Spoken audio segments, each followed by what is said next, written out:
Good morning, everybody. Good morning, Facebook. Hope everyone can hear me all right. Let me just let this stream update on my screen.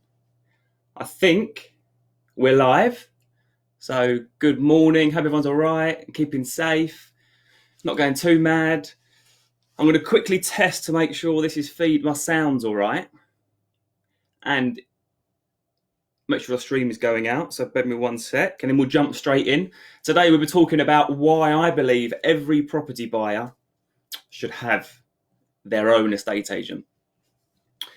Morning, Mel. Morning. Right, let me quickly make sure this is feeding. Yes, it is. Epic. Right. Let's let some viewers come on because let the Facebook do its thing and get some pings out there. You all right, Mel? Drop me a comment to make sure Rob's there. Morning, Rob. We'll let a few people come on, but this is going to be a really good one today because I don't think people think about this very often. Morning, Nicole. Hope you're doing well. I can't see the view numbers though, which is a bit annoying. I can't see how many are on. Can you just drop comments as you come on? Ryan, not in my PJs today. Can you just leave a comment? Morning, James.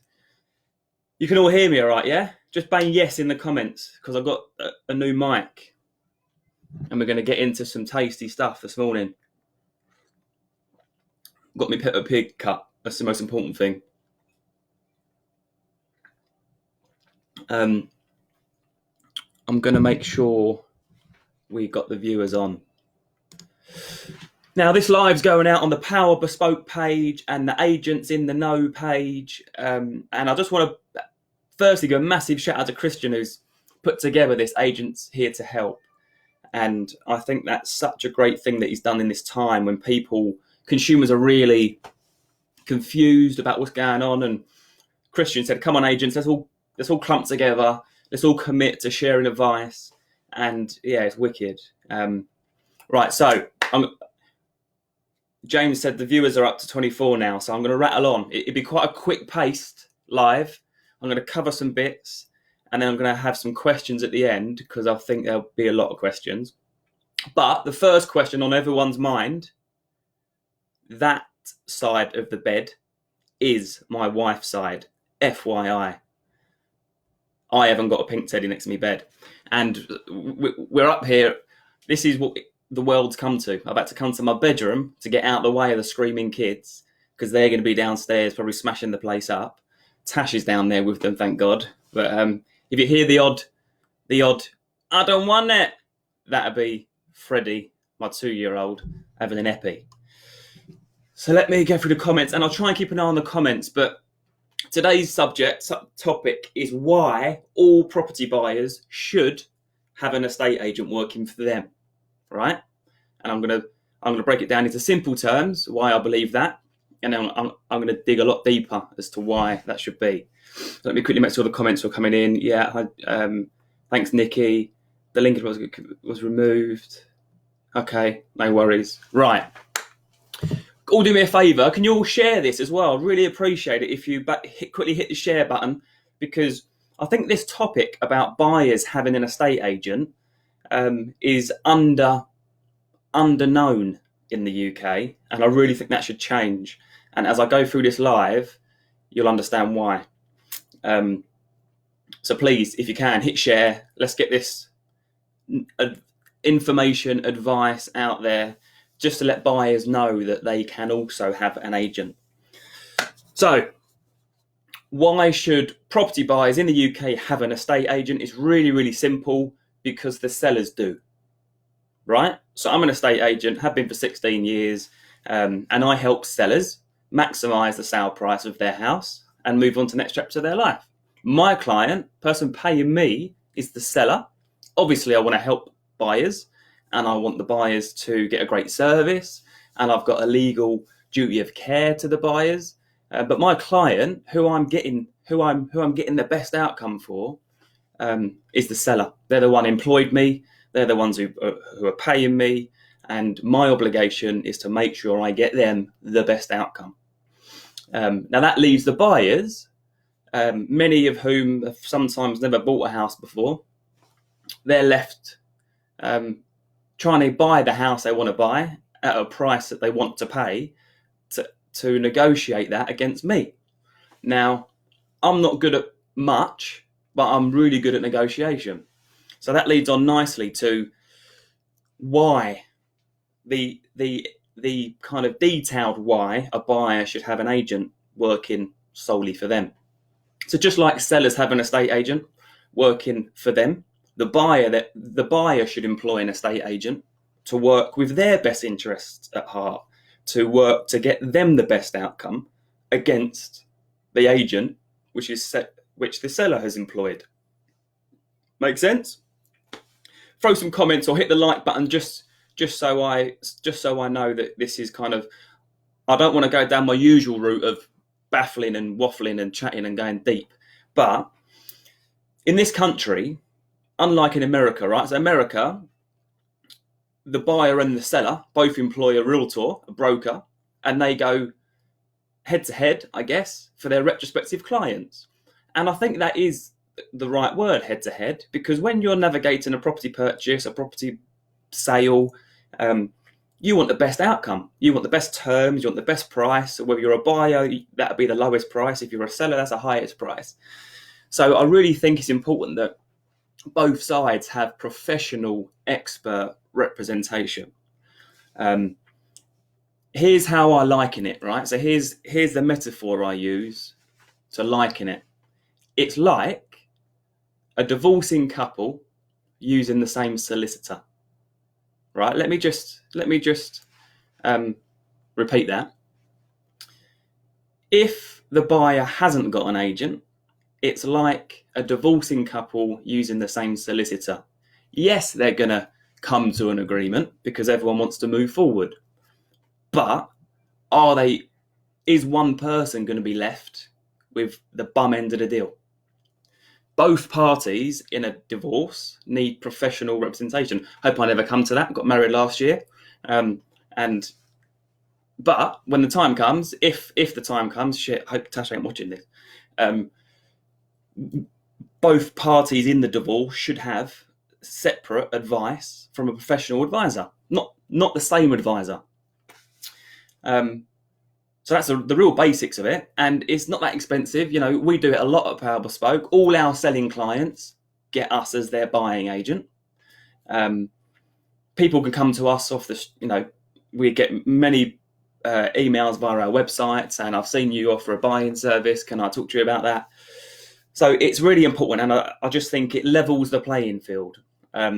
Selling agents, and I've had a lot of buyers say, but why would I have got an agent. I'm speaking to the agent who's selling the property.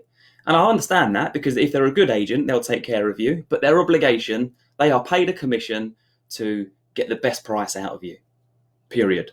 And I'm not afraid to be saying that, because that's what we do. We represent our clients. We get the best outcome for our clients, who 95% of the time are the seller. Worth mentioning as well, before I get any comments like, oh my God, you shouldn't be doing that, is we can only ever act on one side of the transaction.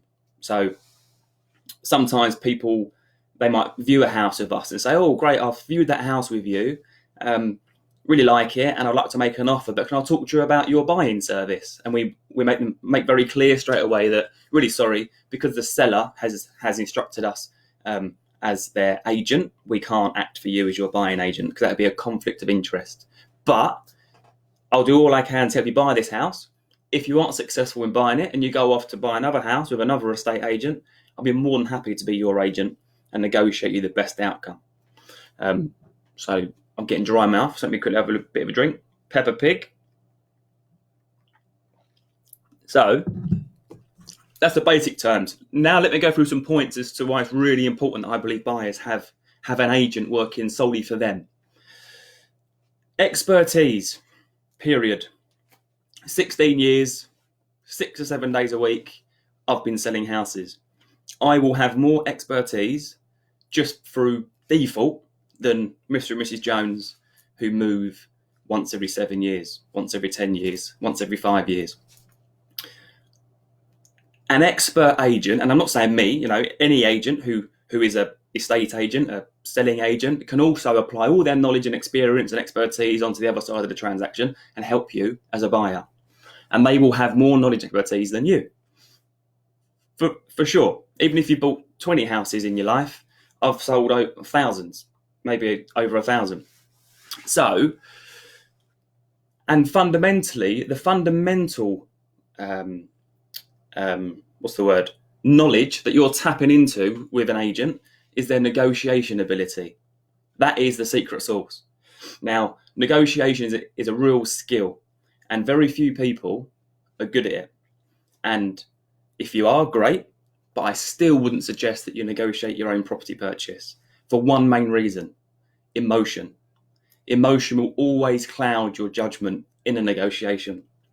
So, for example, this isn't a plug for Power Bespoke necessarily, but any agent, if you've got good relationships with agents that have sold your houses in the past, and you're looking to buy a house, approach them and say, "Hey, John, you were great when you sold my house. I'm looking to buy an investment place. Would you be my agent helping me buy that and finding it?" Rob, go for the buzz cut, mate. I'm really close to it. I've had to put gel in my hair today, and I'm starting to get golden arches, the McDonald's kind of curtains. I'm becoming a mix between the golden arches and Hey Arnold. Back to the point. Expertise, negotiation is a fundamental skill that an agent brings to your table, whether you're a seller or you're a buyer. And negotiation takes years. Here's what I use it as a metaphor for that as well, right? So if the FBI need specialist negotiators to talk people down from a bridge, negotiation's important. Not everyone can do it. PC Plod can't rock up to the bridge and be like, "Come on, mate, jump down," because it's a very sensitive situation and it needs very sensitive handling. So that's point one. Every buyer should have an agent acting for them due to their expertise and, more importantly, their negotiation ability. So all our agents at Power Bespoke are advanced certified negotiators, right? So we've all been through some serious negotiation training, and it's really important. Number two, this is a mad one, and if you're looking to buy, this might even blow your mind. More of a strategic approach to a property search. So, and this particularly really helps first-time buyers, because we have many first-time buyers that are quite interested and instruct us as their buying agent, because they're the ones that are least experienced and need it the most. But the average buyer will go on Rightmove. They will flick through a list, make some inquiries, think, "Oh, great, I'll go and view them." They go and view them. None of them are of interest, so they probably go back to Rightmove, change the settings to what's come on the market in the last 3 to 7 days, and they'll go chasing those properties. So the problem there is everyone's chasing those properties, and the best position you can be in as a buyer when you're wanting to buy a house is retain the position of strength. What that means is there's no one else interested in it other than you, so you're in the driving seat. Now, what's more important from a strategic property search point of view, so here's some advice if you're looking to buy a house, is you want to focus on the ones that have been on the market for 10, 12, 14 weeks, that are becoming stagnant, where the seller might even consider realigning the market in price in the next couple of weeks, but you're getting in at the right time before they do that. So same as for if you're selling and you're buying, bear in mind lots of sellers buy, and lots of buyers have to sell a property before they can buy. So this is advice for both if you're buying and selling. The other thing is off-market searching. Now, you go on Rightmove and you've got a whole list of properties at the minute that are available, but bear in mind that once upon a time, those people weren't actually on the market. They were just thinking about it and doing their research. Now, what a buying agent can do for you, so as an example, we've got two sides to our buying agent service. One is just a negotiation service, and the other one is what we call a search and secure. So we search on and off market, more strategic around the property search, but we also run things like Facebook ads to people who are in an area who are likely to move soon, and we put an ad out saying, "Hey, we're a property buying agency, and we help buyers buy their next property and help sellers move on. We've got a client looking for a 4-bed, needs no work, 500 grand. If you're thinking about selling but aren't quite ready yet, get in touch. There'll be no fees to you because the buyer is paying us for helping them, and we'll have a chat. And that's really, we've had some really good successes with that, as getting in contact and getting the conversation going before people go public on the market. And I remember one time, really interesting, the guy didn't really want to go public because he was in a bit of a situation, didn't want the world to know that he needed to sell his house. He wanted to discreetly get it on the market and slip away from that house. And so it suited him perfectly. He said, look, thank God for this. That price I'm happy with for a discreet sale and to move quickly. The buyer got a great property. The seller got a great outcome. The seller didn't pay any fees. The buyer paid us. We found that property for him. We obviously made sure that he was the only buyer interested in it because the seller was happy with that. But bear in mind, another disclaimer, whenever we approach homeowners as a buying agent, we always advise them to go and get their own agent as well. So we would say, look, we can't act for both sides. The buyer's our client. I suggest you go, here's a couple of agents that I know of in your town that are pretty good. I suggest you go and find an agent, and I'll have a chat with your agent if you want. But there'll be a cost to that because they're going to want to charge you. And most of the time they're like, no, it's fine. I'm quite happy with the outcome. Let's crack on and get the house sold. So that's a more strategic property search around stagnant stock, recently reduced, all that kind of stuff. Let me quickly link back because I'm skipping on, and I don't want this to waffle on forever.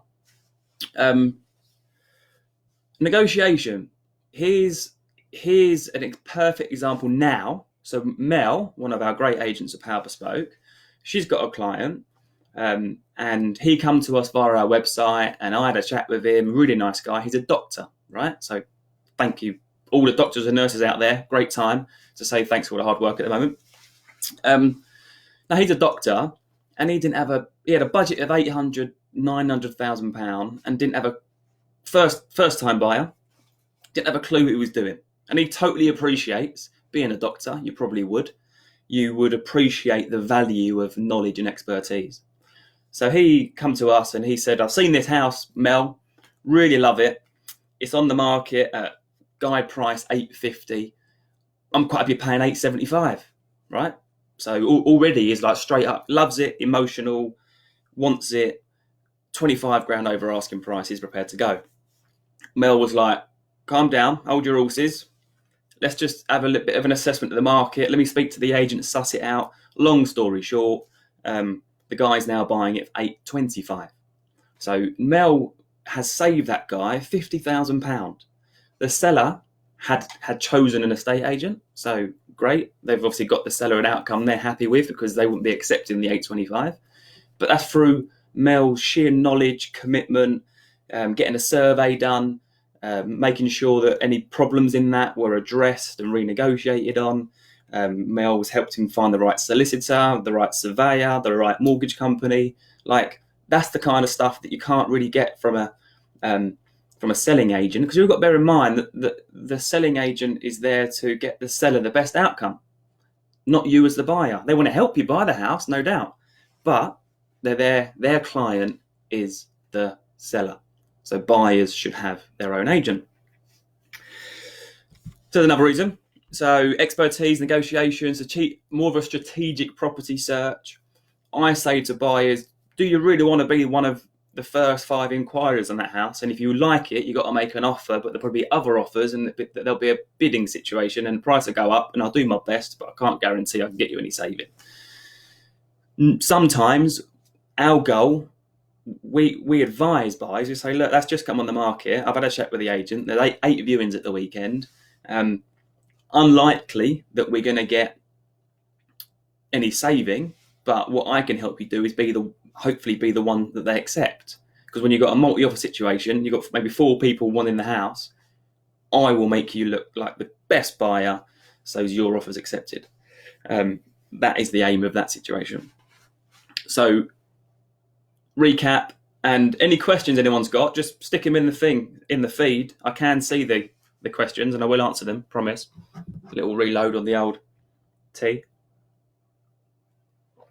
If this is useful, please do share it. I think it's important that, I believe the seller should have a really good estate agent, and I also believe the buyer should. No, for no other reason than it will be two professionals working for their client's best interests. Expertise, negotiation, strategic property search, targeted Facebook ads, focusing on properties that are going to be less in competition, if that makes sense. So I always say to buyers, when you set out your search, forget your 20 criteria list that you want these 20 things. Focus on the core 6, top 3 and non-negotiables, bottom 3 are nice to haves. Leave that with me. I'm going to go searching on market, off market, Facebook ads, Facebook groups, all that kind of thing, and help you get the best outcome as a buyer. And the seller will have an agent. So I think agency pretty competitive. So it's always a case of good luck to that man or woman, but I'm going to get you the best outcome, and here's how I'm going to run it. Another really important thing, whenever a buyer comes to me, right, sometimes, and this is, let's say, last week, I had a call from a buyer saying, I've seen this house in so-and-so area. I love it. I'm going to make an offer on it. Just wanted to pick your brains first. And I'm like, all right, cool. Slow down a little minute. Tell me, what's your negotiation plan? And there was a big silence. And he was like, well, I'm going to offer 300. I'm like, cool. That'll be rejected. What's your next step going to be? It was like, I don't know, I haven't really thought that far ahead. And that is the big problem with negotiation. People are led by emotion. They go in like a steam train, and they don't think through every step of the negotiation before it happens. In the negotiation, you've got to be 2 steps ahead of the negotiation, right? So that's the real crucial part to remember there. When you go into a property purchase negotiation or property sale negotiation, you need to be making sure that you've already second guessed what's going to happen. So all our clients, when we're selling a house for somebody or we're helping them buy a house, we always formulate that when that first offer comes in, there's a 6-step negotiation plan. And while I'm thinking, another tip for anyone buying or selling property, remember, write this down if you've got a pen and paper. There's 3 areas for negotiation. And people always forget this. They always just think it's the price, but it's not. So obviously the main one's price. Second one is time scales, really important. Third one is fixtures and fittings. And you need to include all 3 of those things into your negotiation plan. Making sense? Give me some likes if you liking this, I guess is what I should be saying. Kaylee, how are you doing? What areas you cover? So interestingly, Kaylee, with the buy-in service, we're helping people all over the country. So to negotiate, you don't need to know necessarily the market too well. You just need to know what your client wants to pay for it and what the seller wants to accept for it. Boom, boom. So yeah, we're helping clients at the minute in Cambridge. We've got one down south. We've got one in the Midlands. So it's a real, when you understand, this only works for people that appreciate what an estate agent does and has a semi-high regard for estate agents. Because unfortunately, most of our industry, estate agency, we've got a bad reputation. Let me tell you why that is. I know exactly why estate agents got a reputation. Because we're perceived we act for the seller, or supposed to. I mean, some agents don't actually understand who they work for, and they're there to get the buyer a good deal, but the seller's paying their bill. I might caption that. So that's why we get a bad name, is that you get buyers, you get agents that are saying to buyers, yeah, let me get you, I'll get the offer accepted for you. And the buyer's thinking, oh, wicked. I won't be calling that guy to sell it for me when the time comes, but nice if he can get me a good deal. But you're working for the seller. So rule number 1 for estate agency, so for all the estate agents that are on this live, is that never, ever accept the first offer, period. Even if the buyer's like, oh, forget it, I'm not going to increase. Then you go back and you say, oh, look, well, calm down. Let's see if we can, how about we just go another $5,000 and you agree to complete in 4 weeks. I won't get into the nitty-gritties of negotiation, but you get what I'm saying. So that was a long way of answering your question, Kaylee. And James is the one that normally waffles, not me. But we would cover the whole of the UK with the buying negotiation, what we call the power negotiation service. So now James never lets me forget this, right? James has put, should have let me power neg your house, Perry, but no, you had to get too emotionally involved. True story, right? Let me tell you about this, because this absolutely highlights the reason why every buyer should have an agent. And that agent must be different to the selling agent, right? So we have Freddie on the way, he's 2 now, and we were looking to buy a house. We bought a brand new house because these hands weren't built for DIY. And so I negged an amazing deal on my initial house, right? Initial being the main thing. I think I got something like, I don't know, 40 grand off. And this was negotiating against a property developer, because obviously at the minute, brand new houses. Anyway, long story short, I negged a cracking deal, 40 grand off, carpets, garden, stamp duty paid, legals paid, and everything. But then that one fell through. So on the next one, I was so short on time and so panicking because Freddie was on his way. I think I probably paid just under the asking price and just got them to include the stamp duty. So what James referred to, because I was emotionally involved, you see, I was time pressured, emotionally involved. Could I have got another 20 grand off? Probably. Was it worth the extra risk of losing the deal when my wife's about to have Freddie? It wasn't worth. So the emotion got involved, and whereas if James had handed it for me, he wouldn't have let me go into high, and he would have handled the negotiation most likely and got me a better outcome. So moral of the story is, have James negotiate all your purchases for you. Joe, quick question here. If you're working for the buyer and you find a property that's not on the open market, how do you value the property with transparency? So Joe, good question. I don't value it. It's not my job to value it. It's the seller's job to go and get a agent to value it. Bearing in mind, you've got to understand, Joe, that both sides need to have professional representation. And I always make very obvious to sellers, like, great, thanks for that. I suggest you go and get an agent.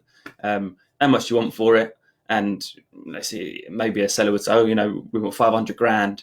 And you're like, okay, cool. My client's not interested at that level. But to answer your question, you would always have the seller go and get their own agent if they want. They might say, I want 500. And okay, great. Do you want to go and get an agent, or are you happy to start negotiating? And most people think they're great negotiators, and they think estate agents just stick a house on Rightmove, but that's very not true. That's so far away from the truth as you possibly get. Next point as to why every buyer should have an agent. Hand-holding. Sounds mad, right? Having an offer accepted on a property is literally base 1 of about 20 bases, right? Stage 1 of about 20 stages. You've got so many hurdles and things to negotiate so the main thing is the price, but then you've got solicitors, you've got surveys, you've got indemnity policies, you've got fencer certificates, you've got all this stuff that you just need to have an advisor on side to kind of be the bouncing board and help you navigate those challenges, and when you shouldn't ask for a price reduction and all that kind of stuff. We have buyers in Power Bespoke, obviously, where we're selling property, and they had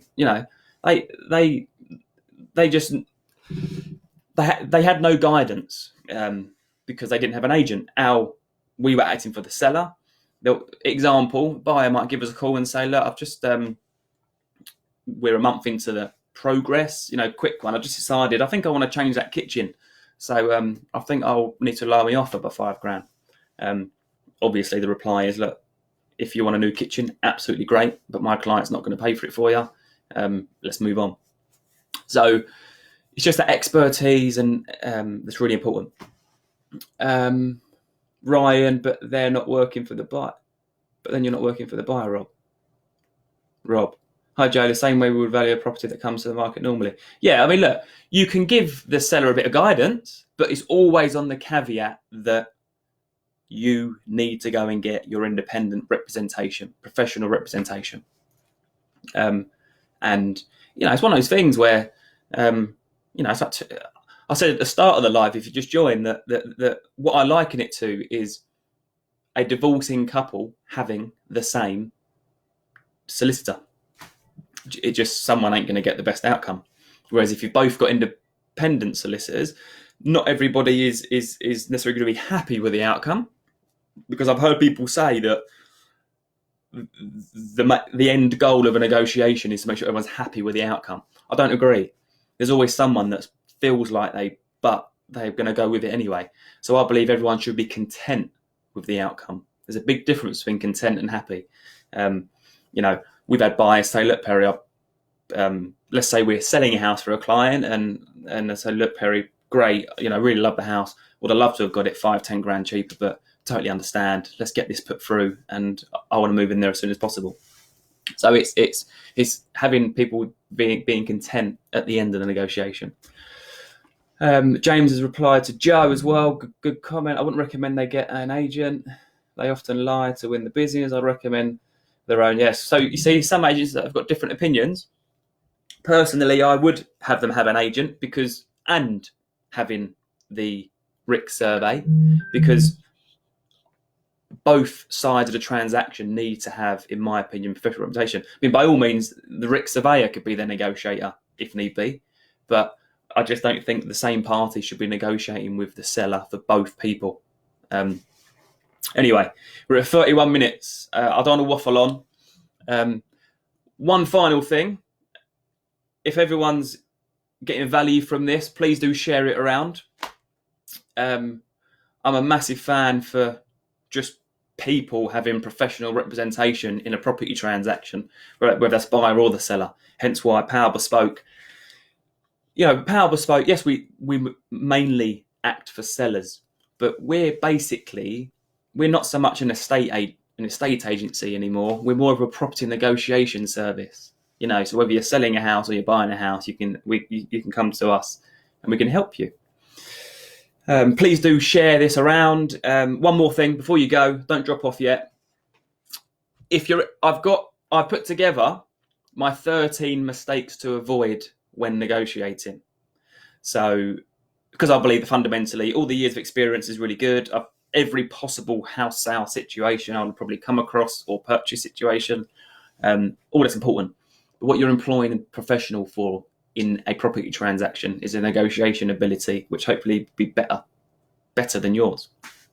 And unless you negotiate every day of your life, it's unlikely you're going to be a better negotiator than any estate agent, whether they're, mediocre or really, really good. So I put together my 13 mistakes to avoid when negotiating. If you would like a copy, just leave a comment in the comments, and I'll send it to you straight into your inbox. Thank you all for coming on. It's been fun. Excuse the bedroom location. This is where it's all at the minute, with the kids downstairs. And as I said earlier, this is not my side of the bed. Okay, just want to get that on record. Joe, sorry, quick final question, Joe. What are your fees if you're working for the buyer? So it's really simple and transparent. It's 25% of the saving we negotiate for our clients. Have a great rest of the week, everybody. Keep safe, and I'll see you all soon. Take care.